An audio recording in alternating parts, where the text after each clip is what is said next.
슬기로운 책 이야기, 슬기로운 독서 생활 지금 시작합니다.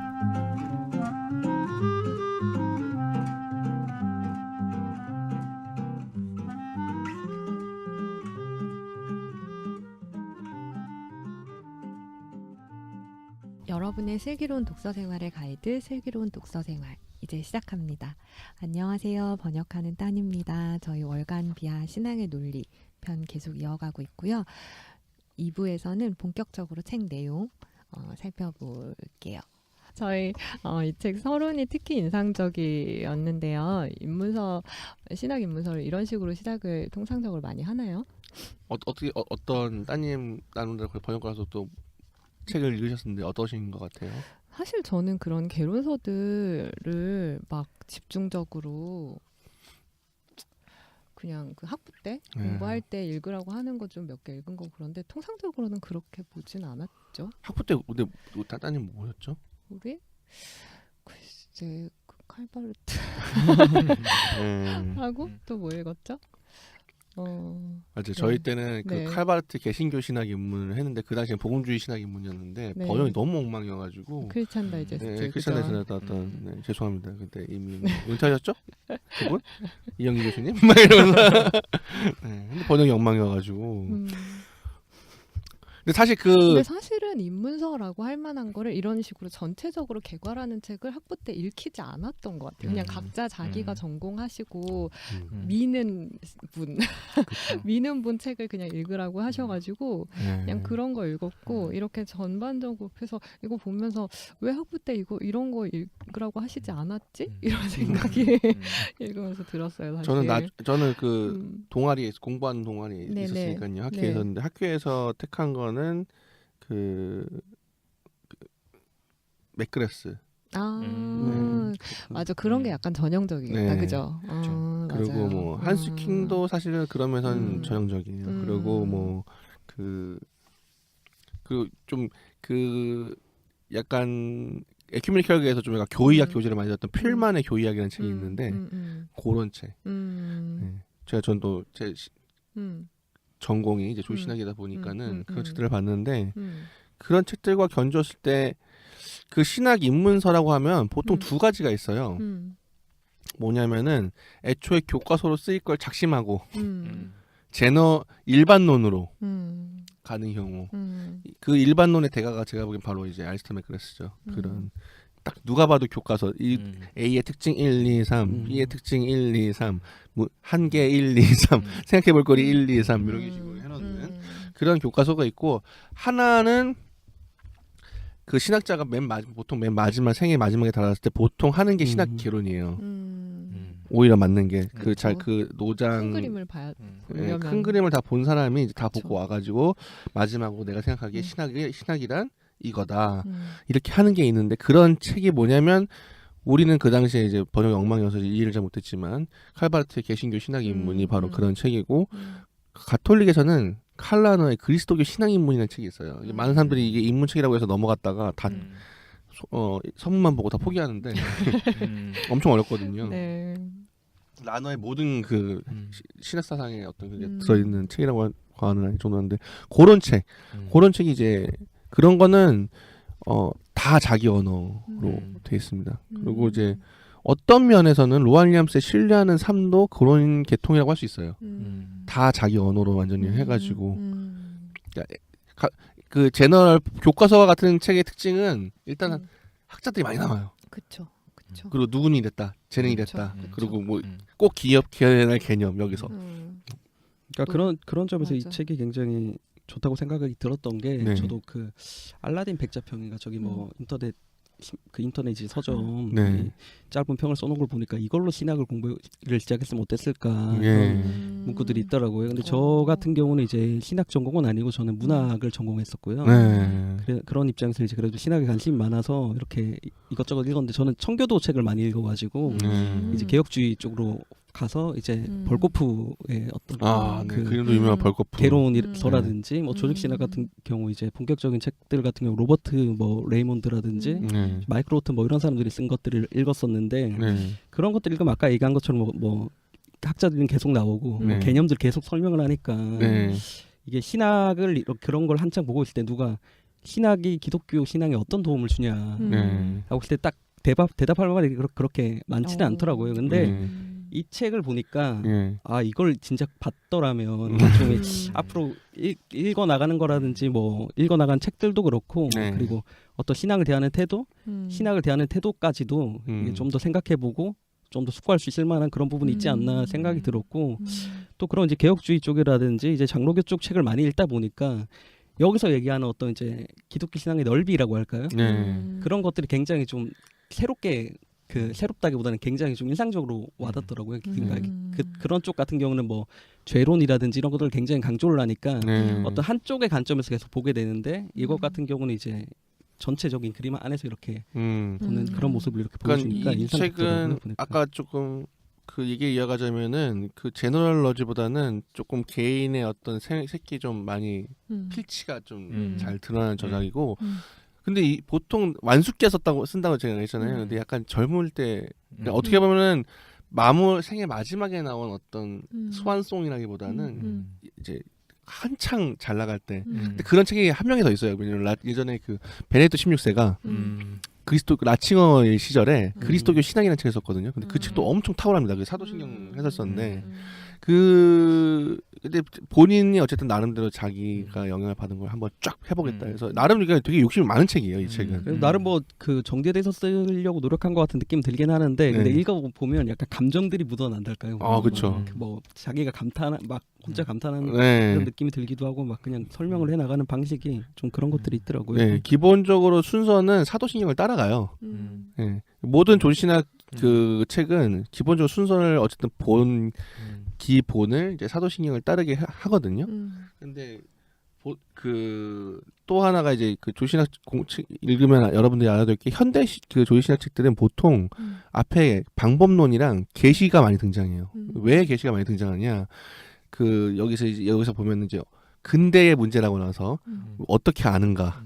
이 문제가 사실은 그 고대와 근대를 가르는 약간 분기점이라고 생각하거든요. 예전에는 그냥 하나님 당연히 안다고 생각했는데 그 근대 이후로 사람들이 안 보이는데 어떻게 알아? 이 되게 당연한 것 같지만 되게 무서운 질문을 던지기 시작한 거죠.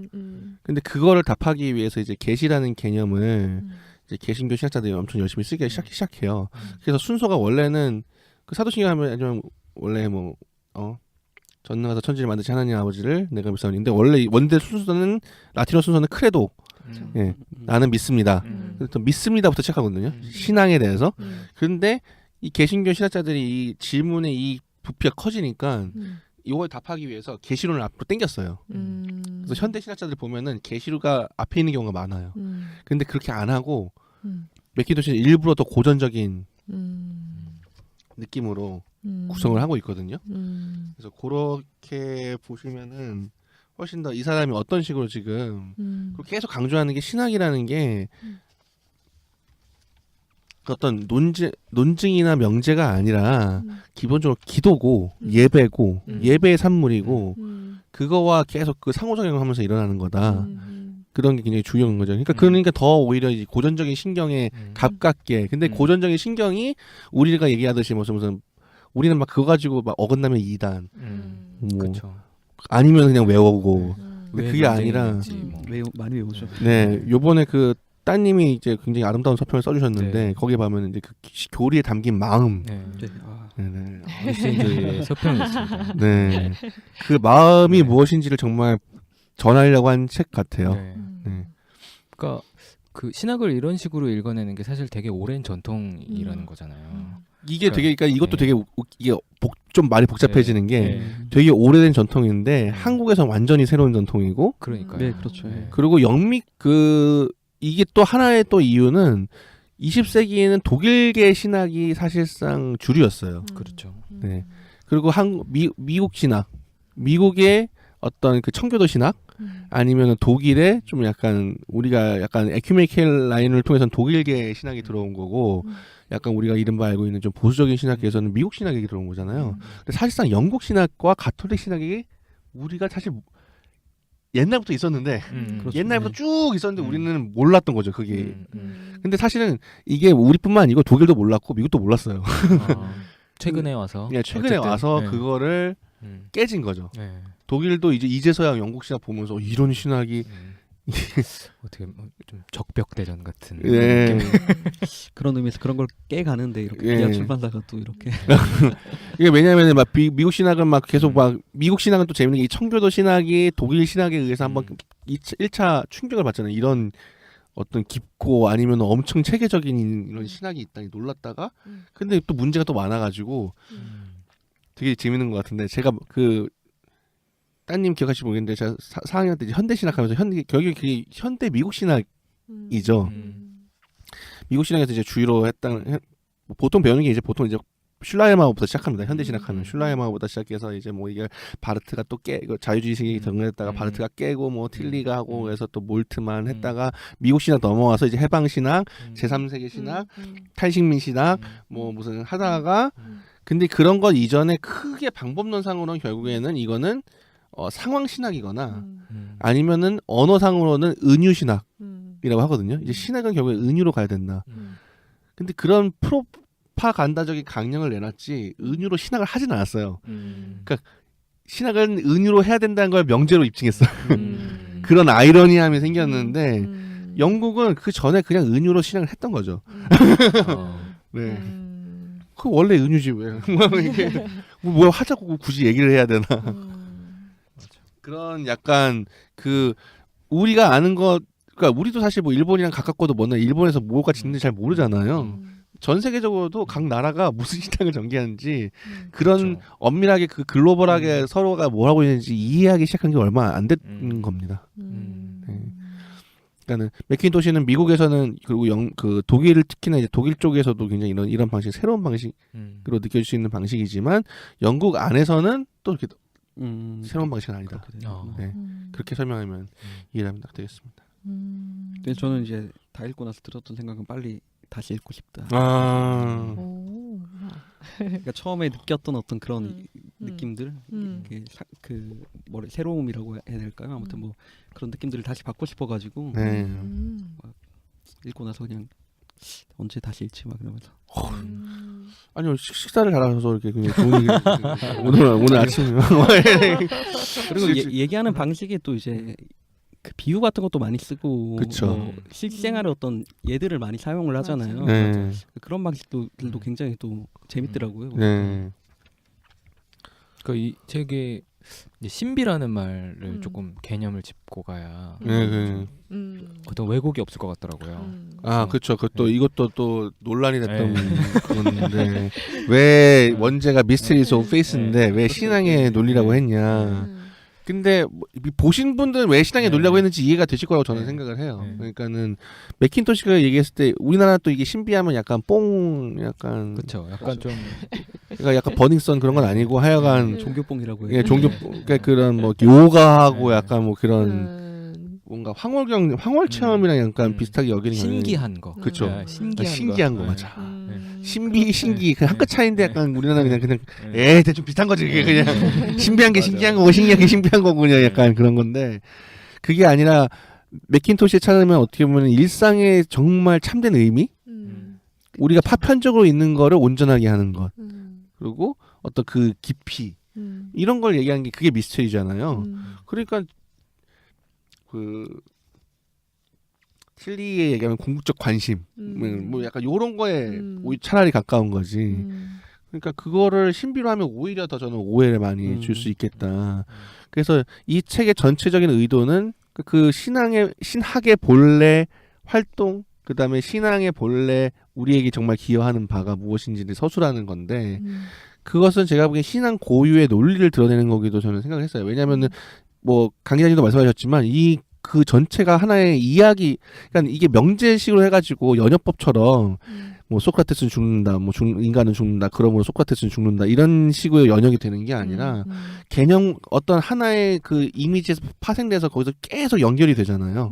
드라마가 이어지고 그럼 이것이 바로 내가 보기엔 그리스도의 신앙 고유의 논리다. 이 플로우, 그러니까 사실은 가장 좋은 제목은 저는 그 인테그리티라고 생각을 해요. 그러니까는. 우리로서는 아니면 홀리스 통전성이라고 뭐 아니면은 일관성 신앙의 전체를 하나에 꿰뚫는 뭔가 무언가 근데 이거를 그렇다고 해서 제목을 신앙의 통전성 이러면은 안 팔릴 거니까. 신앙의 알고리즘. 그거는 제가 생각 못했습니다. 아. 신앙의 알고리즘. 그건 좀 괜찮네요. 그건 좀 괜찮은데. 아니 이 그러네요. 책에 그러니까 제가 이제 방송하니까 사람들이 책 읽을 시간 없다 좀 읽어줘라. 그래서 제가 이 신비에 대한 부분을 보면서 15쪽에 제가 한번 읽어볼게요. 이 부분은 좀 같이 읽고 싶더라고요. 신비. 삶의 대부분의 시간 동안 우리는 우리를 둘러싼 사물들, 우리 주변에서 일어나는 사건들의 표면적인 층위에서 살아가면서 그 정도면 됐다고 만족해합니다. 하지만 삶의 여정 가운데 누구나 한 번쯤은 쭉 뻗은 길이 아닌 뒤틀리고 구부러진 길을 걷기 마련입니다. 그리고 그 길에서 우리는 자신이 희망, 두려움, 고통, 용기 혹은 사랑과 같은 거대한 의미의 가장자리에 있음을 발견하게 됩니다. 18년간 함께했던 이와의 관계에 실패하여 결혼 생활이 파국을 맞는 경험을 하기도 하고 새로운 직장을 얻어 새로운 관심사와 기술의 세계가 열리면서 삶이 변할 때도 있습니다. 할머니의 장례식에서 한 소녀가 풋풋하고도 진심 어린 말투로 시를 읽을 때, 가을철에 접어들어 햇살이 눈부신 날 장미 위로 잠자리가 맴돌 때, 이러한 순간들은 소소하지만 우리 뇌리에 강한 인상을 남깁니다. 이러한 크고 작은 순간들을 통해 신비는 우리에게 손짓하며 말을 건넵니다. 신비란 우리 일상과 멀리 있는 무언가가 아닙니다. 오히려 우리 일상 속에 감추어진 진리, 우리의 삶의 참된 의미입니다. 이 부분 이런 어떤 일상에서 이 사람이 순간을 포착하잖아요. 그렇죠. 그리고 그거를 흔한 말로 이제 영혼과 이때는 설명들이잖아요. 네. 그래서 이거를 쭉 가면서 저는 그래서 이게 논리라는 생각을 했어요. 어떤 우리 삶과 그렇죠. 네. 어떤 우리의 일상과 어떤 하나님 그걸 연결해주는 이 논리를 밝히는 거다라는 생각을 하면서 후반부로 가면서 왜 제목을 논리로 했는지 이제 오더라고요. 그러니까 이게 뭐 신학적 활동이 좀 주요하게 이렇게 이 책이 키워드인 것 같다는 생각이 들었는데 신학함 뭐 이렇게 하기도 하던데 그래서 그런 걸 보면 이렇게 좀 뭐랄까 신비라고 하면 한국에서 이미지는 전혀 신학이 생각이 안 나잖아요. 그렇죠. 오히려 반신학적이잖아요. 그래서 그냥 그런 의미에서 제목이 좀 불가피한 측면이 있었다 이런 생각이 좀 들긴 하더라고요. 네, 감사합니다. 지금 그런 비판에 맞서서 지금 감싸주는. 이래서 모두 다 이게 식사를 잘해야 된다는 저는 교훈을 식탁 공동체 역시 식탁 공동체만한 게 없습니다 세상에. 아니 근데 뭐 왜냐면은 이 책 그러니까 저는 사실 이 책이 좀 근데 신앙의 논리라고 해도 물론 좀 많은 분들이 좀 저자도 낯설고 그리고 그리스도교 신앙의 깊이와 넓이라고 했을 때 이미 갖는 뭔가 이 전체적인 뭔가 부담감 때문에 좀 여전히 많은 분들이 좀 약간 망설이고 계시지 않을까 생각을 해요. 근데 저는 정말 이 책은 한 번쯤은 다 한 번은 볼 만한 가치가 있다. 그러니까 정말 신앙이 뭔지 그러니까 저도 약간 그 신학을 이제 10년 전문적으로 10년 이상 공부하고 신학책을 어쨌든 읽어온 지 몇 년이 됐는데 정말 뼈저리게 약간 후회가 되는 게 왜 우리는 이런 책을 가지고 신학을 시작하지 못했을까? 훨씬 더 그러니까 아까 뭐 강 기자님께서 말씀하셨지만은 좀 논증 중심의 어떤 교의학은 교의학들의 문제가 있고 또 한편은 또 우리는 또 그런 현대 회의주의에 또 아주 그게 있잖아요. 눈에 보이지 않으면 없는 거다. 입증 안 되면 없는 거다. 약간 여기에 말을 빌리면 실험실에 무슨 박제 마냥 그렇게 해가지고 그걸 편협하게 보는 경향이 있는데 이걸로 시작을 했으면 굉장히 이미 그런 충분한 버퍼링을 좀 만들어 놓은 상태에서 적절한 게 배부를 하고 오늘날 좀 많은 현대 신학 공부하는 사람들도 정리가 안 된 상태에서 하나가는 게 신학과 제가 보기엔 그리스도교 학을 구분하지 못하는 거에 있는 것 같아요.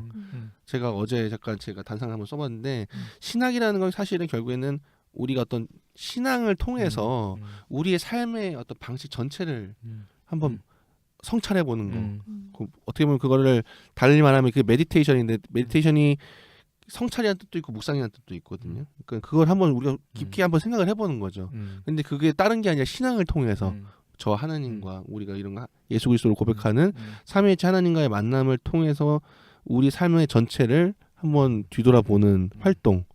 그것을 그것이 그러니까 예배일 수도 있는 거죠. 궁극적으로는. 그러니까 이제 예배가 연결이 되는 거고.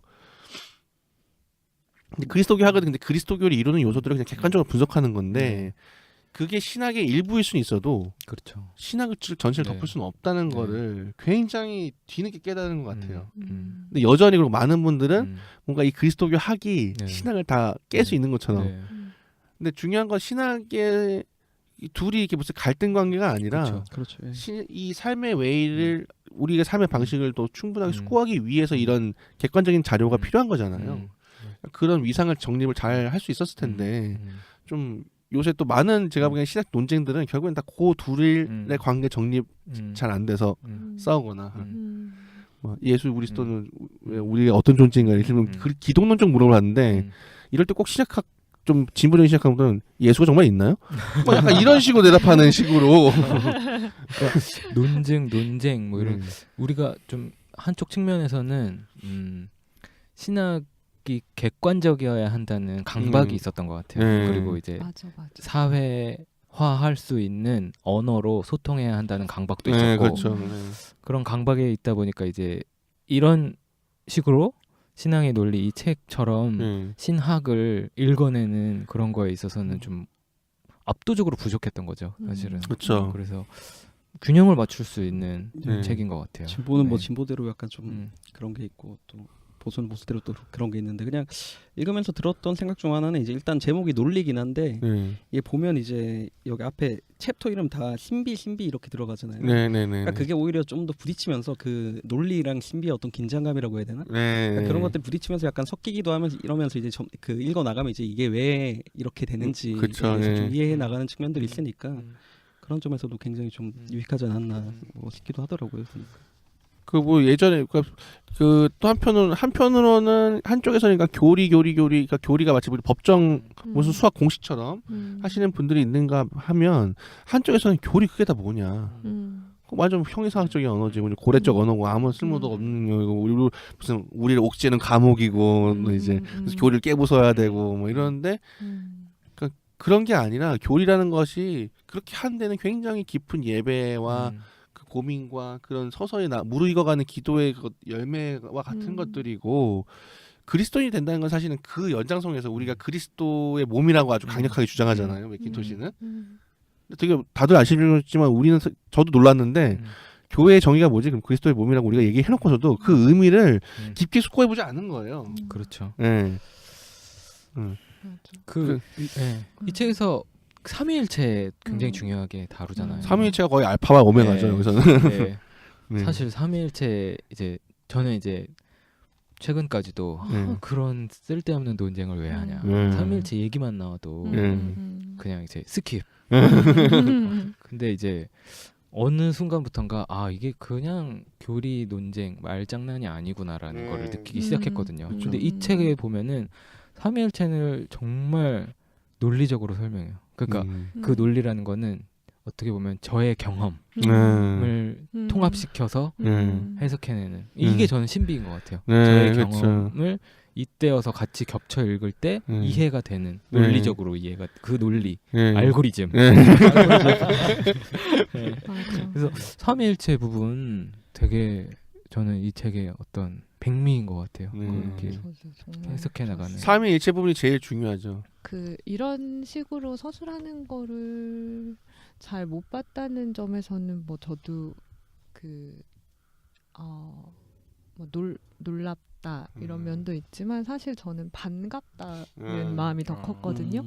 그래서 읽으면서 그래 진짜잖아 정말 그런데 사실은 저희가 그렇게 그 논증이나 뭐 막 논쟁 일변도인 그런 책들에도 정말 그걸 생각하면 이를테면 교회가 그리스도의 몸이다 이 말이 진짜 뭔지를 생각하면 거기에 담긴 마음이 있는데 뭔가 막 전체적으로 다 되게 그런 논의들이 이렇게 모이지 않고 흩어져 있고 또 그리고 그 언어들이 너무 죽어 있고 그게 우리 삶이랑 얼마나 긴밀하고 우리 삶에 얼마나 아름다움과 의미와 막 그런 걸 전에 그렇게 더해주는 그런 그런 의미를 밝혀주는 그런 건지를 잘 설명하는 책을 그 전문적인 신학자가 쓴 책들에서 오히려 그런 걸 잘 못 봐서 그렇죠. 네. 그러니까 그런 책이 늘 아예 없는 게 아니고 오히려 신학자가 아닌 사람들이 쓴 책 중에서는 뭐 예를 들면 뭐 도로시 세이어즈, C.S. 루이스 뭐 어쨌든 그런 신학자 아닌 사람들이 쓴 책에서 그런 거는 또 일부 발견할 수 있는데 사실은 신학자들이 그걸 해주면 더 좋잖아요. 더 깊이 그 내용에 더 이렇게 깊이 맞아. 들어가서. 근데 어쨌든 그래서 이런 분이 계셨구나. 되게 소개하게 돼서 너무 만나게 돼서 너무 반갑고 소개하게 돼서 너무 기쁘다. 네, 그랬어요. 아마 네. 뭐 도로시 세이어즈나 C.S. 루이스 좋아하시는 네. 분들은 C.S. 루이스가 아마 신학 입문서를 썼다면 이렇게 쓰지 않았을까라는 생각이 들. 특히 뭐 강 기자님도 말씀하셨지만 굉장히 얘가 뭔가 진짜 탁탁탁탁 그 찰지고 맞아. 그 되게 별거 그런 그 일테면은 아이들이 막 생일 잔치에서 난장판 만드는 걸 가지고 인류의 죄와 그 맞아. 하나님의 어떤 갈망의 재조정과 그 회복하시는 이야기를 풀어내는 맞아. 게 그리고 맞아. 좀 감수성도 좀 탁월하신 맞아요. 것 같지 네, 않아요? 그 맞아요. 어린 시절 자기 회상하는 거나 이런 맞아. 거. 네, 그러니까 그 부분은 제가 윤문하면서 잘 이해가 안 갔어요. 아니 이게 좀 약간 이해가 안 갔다기보다는 이게 약간 좀 난 인간이었다. 막 어렸을 때 그 숲을 소리를 맞아. 들으면서 이것이 무언가 맞아, 나에게 맞아. 보낸 소리였. 맞아. 그런 예사롭지 않은 감수성. 네. 그러니까 그런 미적인 거에 대해서도 기본적인 그 되게 섬세한 감수성 이런 게 있으시는 것 같고. 특히 저는 이제 아이를 기르는 입장에서 그 아이가 잠들어 있는 모습을 볼 때 그 어떤 그 순간에 어떤 빠져든다고 복잡 미묘한. 네. 그렇지만 복잡 깨면은 아이가 깬 순간 그런 것들은 마치 없었던 일처럼 하지만 그 순간은 기억에 남는다고 되게 공감됐어요. 사실 아이는 잘 때 가장 아름답거든요. 잔잔하게 있으면 그 네. 의미가 잘 이렇게 네. 그러면서 이제 가만히 있으면 의미가 네. 솜솟는데 네. 너는 왜 움직여서 날 피곤하게 하니? 깨는 순간 혼돈의 세상이 그쵸, 오지만 혼란스러우니까. 결국에는 또 그 앞에 그 기억과 그런 느낌이 있기 때문에 계속 사랑할 수 있는 그 예라든지 뭐 비유라든지 이런 얘기 했지만 이게 또 인용을 제법 하잖아요. 네, 근데 네. 인용할 때 느낌이 애정을 갖고 인용하는 느낌이 그렇죠. 있더라고요. 네. 그래서 이제 그래서 인용구들도 좀 이렇게 좀 세밀하게 보면서 좀 잘 이렇게 묵상해보고 그런 시간들 가지면 읽으면서 그러면 되게 좋을 것 같더라고요. 뭐 물론 이 제한된 분량이기도 하겠지만 자기의 일테면 느낌의 공동체가 아닌 사람은 인용을 아예 안 했어요. 그리고 반대하는 사람도 인용을 안 했어요. 그래 맞아요. 그랬네요. 생각해 보니까 반대는 인용이 없네. 네. 그냥 이런 의견이 있습니다. 하지만 이건 잘못된 견해입니다. 이거는 그리고 어지간하면 또 이게 맥킨토시 미덕이 그런 의미가 그러한 의미라면 잘못된 거다. 그러니까 그러한 의미가 그러한 견해가 무조건 잘못됐다고 얘기는 하지 않아요. 맞아요. 이런 견해가 저런 식으로 오해된다면 왜곡된다면 그건 잘못된 거다. 그러니까 어떻게든지 그 상대방 자기가 꼭 베스트라고 생각하지 않는 방식도 기본적으로 이것도 원래는 아마 이것을 가리키고 있는 걸 거야. 하지만 이것이 정말 이렇게 생각한 그걸 조금 더 빠져가지고 저쪽으로 빠진다면 그건 문제야. 왜 이런 면에서 그러니까 정말 좋은 그러니까 어쨌든 뭐 당연한 건 얘기지만 좋은 비평가는 좋은 그 상대방을 굉장히 최선의 맞아요. 적으로 대해줄 줄 아는 미덕이 갖고 있어요. 일단은 듣고 네. 그 사람이 진짜 뜻하는 바, 의도하는 바를 진짜 정확하게 이해하고 그리고 그렇지만 거기에 이런 위험한 거, 이렇게 삐끗하면 이렇게 갈 수 있는 거, 약간 이렇게 리스닝이 먼저 잘. 그래서 좀 그런 막 예전에 근데 바르트도 사실 되게 좋은 책이지만 그런 그 당시에 그 독일 신학계와 미국 신학계가 원래 좀 약간 좀 예민했던 시절이잖아요. 그러니까 막 저 아직도 기억나는 게 개신교 신학에서 틸리한테 얘기해줘라. 언제나 뭐 악마가 너에게 속삭이고 있다고. 예.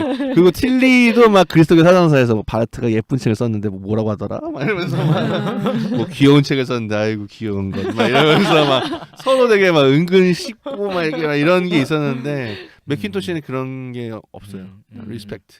기본적으로. 리스펙트. 예. 네. 굉장히 우리 한국 사회에서 굉장히 필요한 애티튜드가 아닌가 그런 생각. 무엇보다도 우리나라 사람들은 또 문제점을 지적해주면은 그냥 제가 그 부분에서 몰랐습니다 죄송합니다 아니면 더 배우겠습니다 이렇게 아니라 당신이 뭔데 또 감정적으로 좀 반응. 예, 가르쳐 주면은 당신이 뭔데 그러면 대답 안 하면 왜 대답 안 하는데 당신이 뭔데 그럼 어떻게 하라는 건지 어떻게 하라는 건지 도대체 이렇게 해도 깔 준비가 되고 저게 또 깔 준비가 돼요. 대답해도 이해가 안 된다. 예, 뭐 무슨 말인지 뭐와요 알 수가 없고. 네. 네, 저희 이제 같이 이 책하고 같이 읽어볼 만한 책, 같이 읽어보면 좋을 책들에 대해서 이야기를 좀 더 이어가 볼게요. 어떤 책이랑 같이 읽으면 좀 도움이 될까요? 그냥 저는 오늘 그냥 기분 되게 좋은 날이니까 비아 책을 그냥 홍보하자면 요번에 따님이 번역하신 그리스도교 그 로안 윌리엄스 요 책이 사실은 신앙의 논리 앞에 보시면 좋아요. 읽기 전에. 네, 반전. 진작 얘기해 주셔야 네. 아니 저도 보고 나서 알았어요. 이 책 먼저 나왔어야 예, 되는구나. 그렇지 않나요? 따님 어떻게 생각하시나요? 네, 뭐 기본적으로 맥락이 다 있죠. 예, 맥락이 다 있거든요. 둘이 맥락이 다 있는데 로안 윌리엄스 또 그러니까 역시 그 통하는 게 있어요. 그래서 그리고 일단은 그 그리스도교는 굉장히 얇고 그 뒤에 지금 책 소개가 길게 돼 있어서 그렇지 정말 책 본문 자체는 정말 얇거든요. 그래서 근데 거기에 그 짧은 분량으로 그 그리스도교에 대한 그런 그 아주 간략한 딱 정수를 요약하는. 아니 그러니까 뭐냐면은 신앙의 논리라고 했을 때 그 맥킨토시가 그 우리가 생각하는 방식으로 신앙을 전개하지 않듯이 로안 윌리엄스도 우리가 생각하는 방식으로 그리스도교란 무엇인가라는 질문에 대답하지 않아요. 어떤 면에서는. 근데 어떤 면에서는 그 무엇보다 그것보다 더 잘 그러니까는 맥킨토시가 한 설명이 전혀 예상하지 못했지만 생각보다 훨씬 더 오히려 우리의 예상을 넘어서서 더 그리스도교 신학의 어떤 진미를 보여주듯이 로안 윌리엄스가 택한 방식도 그리스도교에 대해서 우리가 예상을 벗어나는 방식이나 어떤 면에서는 더 정수를 보여주는 그런 길을 보여주거든요. 그러니까 그 보여주는 방식이 비슷해요. 그 질문에 답하는 방식이나. 그래서 먼저 이렇게 그리스도교란 무엇인가를 보신 다음에 신앙의 논리를 보시면 훨씬 더 이 느낌이구나. 이 느낌. 비아가 이 느낌을 좋아하는구나. 네, 비아는 이 느낌을 지지합니다. 그러니까 보면서 로안 윌리엄스 생각이 많이 나긴 하더라고요. 그리고 C.S. 루이스도 비중 있게 이렇게 다루니까 C.S. 루이스 책도 괜찮은 거고 그리고 뭐 뒤에 어차피 여기 주목할 만한 책들 소개하고 있으니까 이제 이런 부분도 좋았고 시몬 베이유도 중간에 나오더라고요. 시몬 베이유가 굉장히 중요한 대목에서 중요하죠. 그런 책들도 그냥 같이 그러니까 읽다 보면 책이 그러니까 그런 얘기 하잖아요. 이 친구가 좋은 친구 소개해 준다고. 뭐 그런 것처럼 이렇게 뭐 따라서 이렇게 알게 되는 뭐 그런 측면들이 있더라고요 보니까. C.S. 루이스 영광의 무게가 되게 중요하게 여기서는 그 책이 중요하게 등장하고 시몬 베이유 중력과 은총 뿌리 내림 그 책이 중요하게 나오죠. 또 사실은 되게 중요하게 나온 게 허버트 맥케이브라는 도미니칸 수도의 수도사인데 되게 좋던데 인용문. 허버트 맥케이브가 우리나라에 번역이 안 됐습니다. 그래서 비아가 한번 도전해볼까. 인용 너무 좋더라고요. 진짜 어디서 소개해 주시면 좋을 것 같아요. 네. 저는 그 삼위일체 관련해서 좀 교리적인 설명이 지친 분들한테 이 책과 더불어서 그 성바오로 출판사에서 나온 모리스 쟁델의 감탄과 가난. 네네네네. 이 책이 그 찬님이 저한테 전해준 책이에요. 그래서 제가 우연히 읽게 됐는데 그 삼위일체 논리에 대해서 굉장히 쉽게 그리고 이제 예수의 가난에 대해서 예수의 철저하게 내어줌과 이 삼위일체를 연결해서 설명을 해주거든요. 근데 이게 그 베네딕토의 수녀의 대상으로 한 피정 강론을 그냥 묶은 거라서 굉장히 쉽게 잘 읽히면서도 이 울림을 잇는. 그래서 좀 삼위일체에 대해서 이 책을 읽고 관심이 생기면 조금 말랑말랑하게 그러면서도 울림 있게 읽을 수 있는 책으로 모리스 쟁델의 감탄과 가난 괜찮은 책인 것 같고 뭐 여기 소개되는 책 중에 뭐 도로시 세이어즈 책도 있고 따님은 저도 따님 그 서평에서 C.S. 루이스 인용도 하고 그 이야기에 대한 설명할 때 왜냐면 그 어떤 이야기를 믿느냐 그 세계관이라는 말로도 할 수 있을 것 같은데 그렇죠. 이야기라고 했을 때 뒤에 어떤 이야기가 있느냐에 따라서 지금의 내 모습이 좀 바뀔 수 있는 거잖아요. 그렇죠. 그런 부분 좀 듣고 싶었어요. 그러니까 새롭게 다가온 측면이 있었던 게 저는 문학을 전공해서 그런지 몰라도 이야기하면 갈등이 있고 막 하여튼 좀 딱딱한 느낌도 많이 드는데 그냥 이번 서평을 읽으니까 그게 좀 다르게 다가온 느낌을 받았었어요. 약간 그 소설의 이해라든지 이엠 포스터의 소설의 이해라든지 뭐 하여튼 그런 이론서들 보면 이제 이야기에 대해서 정의를 하는 것들이 있어요. 이제 그런 개념 정리가 이렇게 머릿속에 들어가 있다가 아 그래 이야기가 이런 거였지 이런 생각이 또 들면서 그런 지점들이 있더라고요. 환기시키는 지점들이. 네, 저는 원래 워낙에 이야기를 좋아해요. 제가 어렸을 때부터 아마 제일 일관되게 제 살면서 그냥 그건 언제나 좋아했다.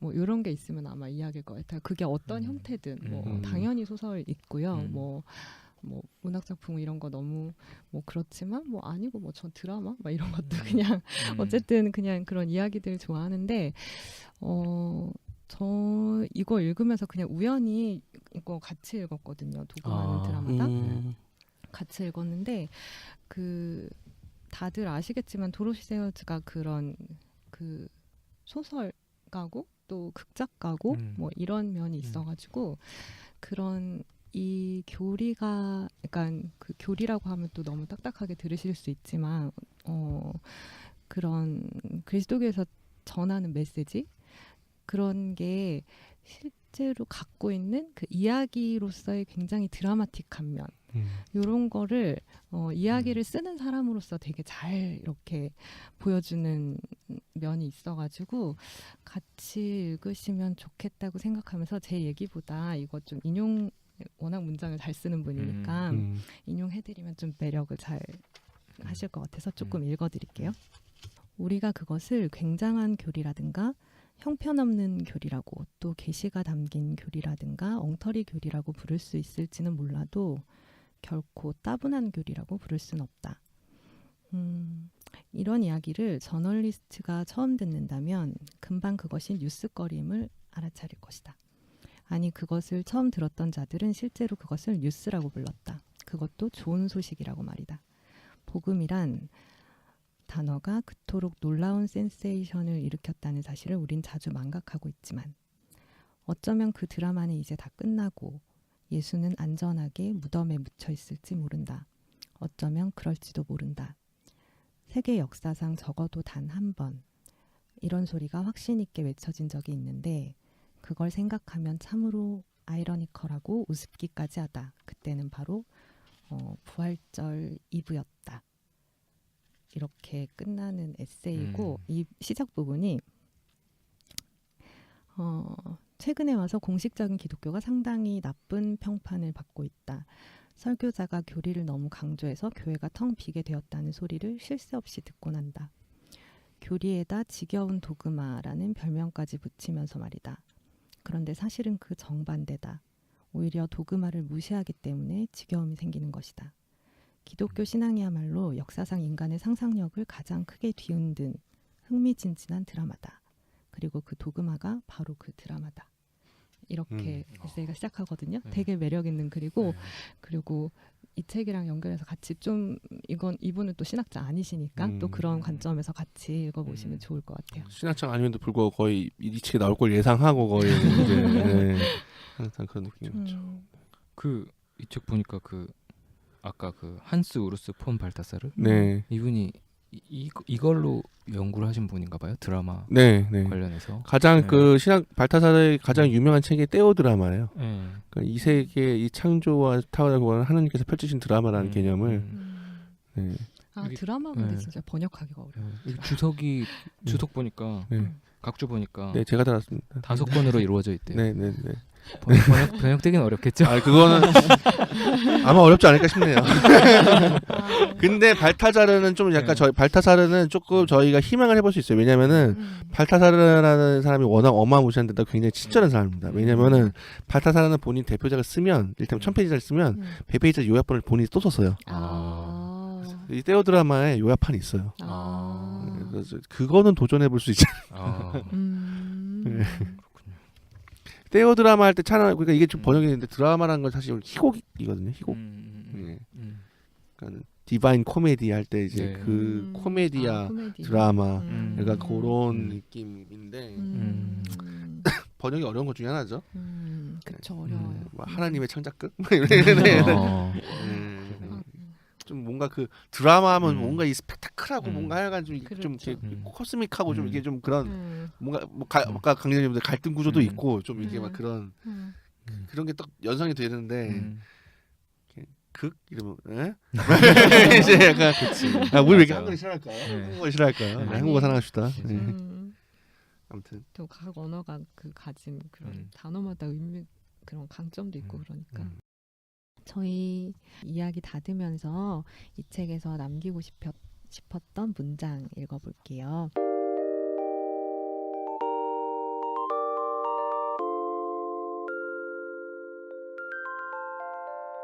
오랜 기간 그리스도교인들에게 깊은 차원의 현실, 실제에 대한 알문, 우리가 책을 읽거나 현미경을 들여다봄으로써 알게 되는 지식을 뜻하지 않았습니다.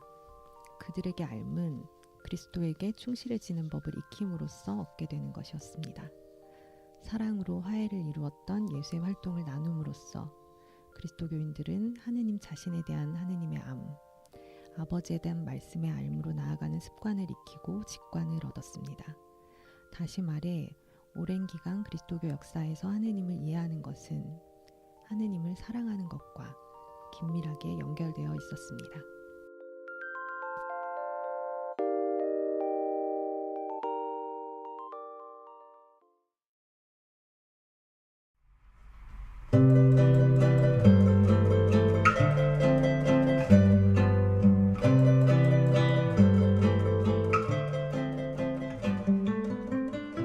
저희 다른 학문이나 삶의 태도와 달리 신학이 그리고 우리 신앙이 지닌 고유한 논리를 아름답고 풍요롭게 제시하는 책 신앙의 논리에 대해서 이야기 함께 나눠봤습니다. 그리스도교가 품고 있는 넓이와 깊이를 만끽하고 각자의 자리에서 신학함에 참여하고 계실 저희 모든 청취자분들의 삶을 응원하며 이 책을 권해드립니다. 풍요로운 독서 여정 되시길 바라고요. 다음 시간에 다시 만나요. 여러분 감사합니다. 감사합니다.